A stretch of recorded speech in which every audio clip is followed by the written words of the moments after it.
Bien, ya sabido, Jorge Bunster asumió como nuevo ministro de Energía en reemplazo de Rodrigo Álvarez y se convierte en el quinto titular de la cartera en lo que va de la administración del presidente Sebastián Piñera. Su designación se produce en medio de cuestionamientos por un eventual conflicto de intereses debido a las acciones que tenía en Copec. Queremos conversar sobre el futuro del nuevo secretario de Estado y para eso está uno de los exministros de Energía, Ricardo Raineri. ¿Cómo está? Gusto de saludarlo. Muy buenas noches. Buenas noches. Bueno, ¿qué le parece a usted los conflictos que se dieron de inmediato cuando se conoció el nombre de Jorge Bunster? Estuvo en Copec casi 18 años en total, 16 como gerente general. Además tenía títulos en Copec, 263 millones de pesos, y papeles en Enersis también, 8,7 millones de pesos. Y por eso se le cuestionaba inmediatamente. En Greenpeace lo calificaron como un interlocutor no válido. Yo creo que el nuevo ministro va a saber, de alguna manera, tomar todas las acciones y las medidas que sean necesarias para, de alguna manera, despejar cualquier posible conflicto de interés que pueda existir con el desempeño de su labor en el ministerio. Bueno, la primera fue vender. ¿Ya? Él vendió sus acciones, y yo creo que más allá de los conflictos de interés, él tiene una experiencia en el sector hidrocarburos, en Copec, de donde se retiró hace ya más de 2 años, que es tremendamente valiosa desde el punto de vista de la labor que él debe ejercer en el Ministerio de Energía. Uno de los problemas que tiene que enfrentar el ministro de Energía es justamente la situación de ENAP.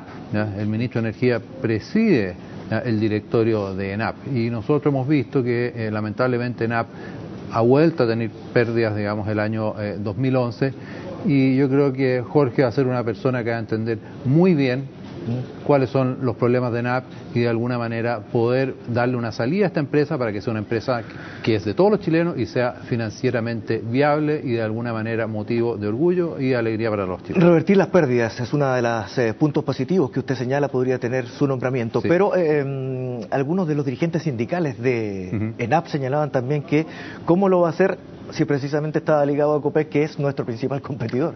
Yo creo que él estaba ligado a Copec hace muchos años. ¿Sí? Lleva más de 2 años en la Cancillería, donde ciertamente ejerció un rol bastante destacado. A mí me tocó interactuar con él cuando yo era ministro de Energía respecto de lo que era el trabajo en términos de las relaciones a nivel internacional, con países como Argentina, Perú, Bolivia. Ahora, ese punto es muy importante porque hoy lo ha recalcado también el presidente Sebastián Piñera, que es la unión o interacción con los países de la región para obtener más energía, la que necesita el país. Nosotros somos un país de América Latina, y tenemos que estar conectados con el resto del mundo. ¿Y por qué no estar conectados con nuestros vecinos?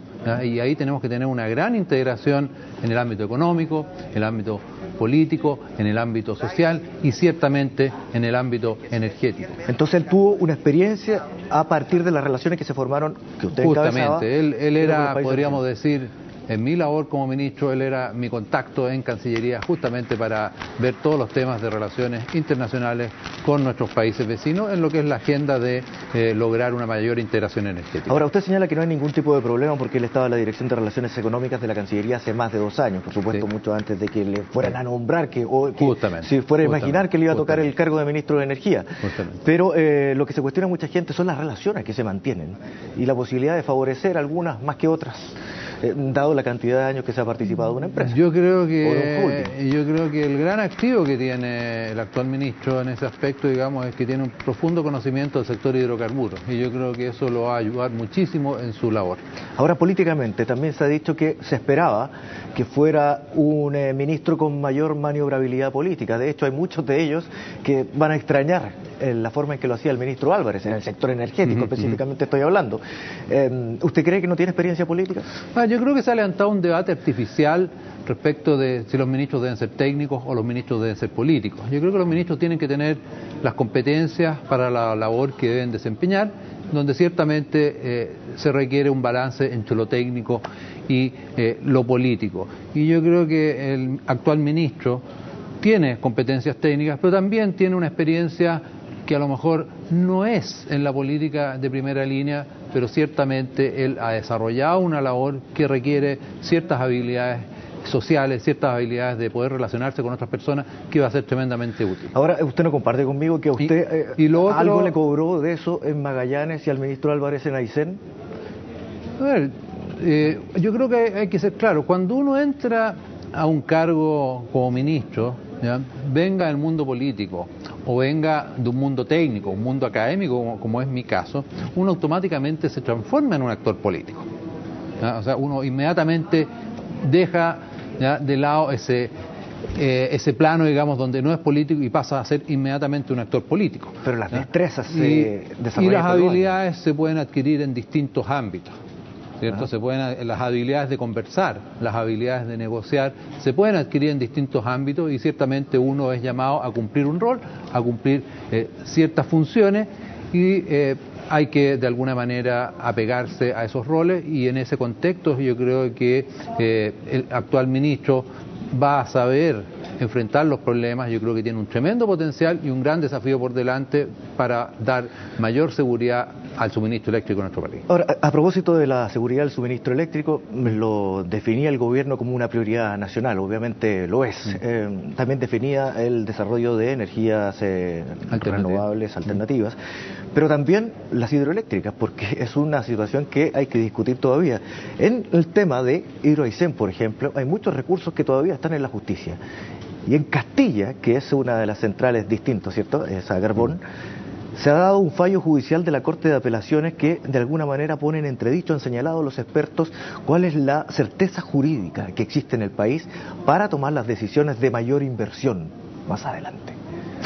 Muy buena la pregunta.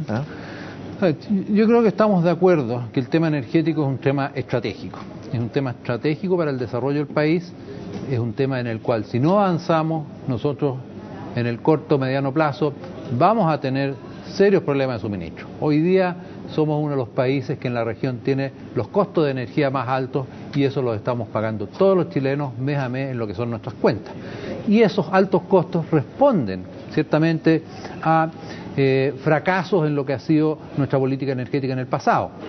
Fracasos no necesariamente intencionados, sino que nos tocó enfrentar situaciones complejas, como pudo haber sido la crisis de suministro de gas natural importado, que nos llevó a tener que reemplazar gas eventualmente por petróleo, y eso tuvo un tremendo impacto en lo que son las tarifas de energía.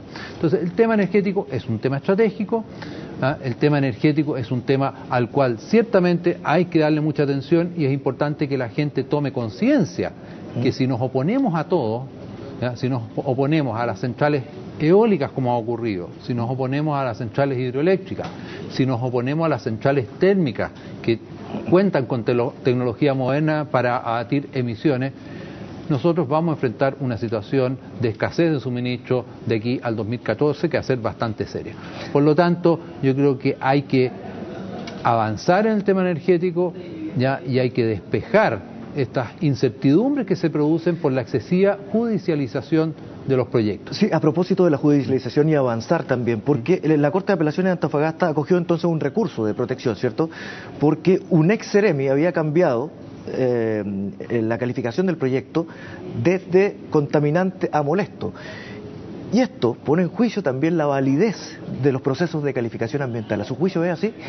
A ver, yo creo que por lo tanto la institucionalidad también está fallando en ese sentido. Yo creo que es importante, y en eso ha existido la voluntad del gobierno de avanzar, en términos de dar guías más claras, dar mayor certeza jurídica respecto de los procesos de evaluación de impacto ambiental.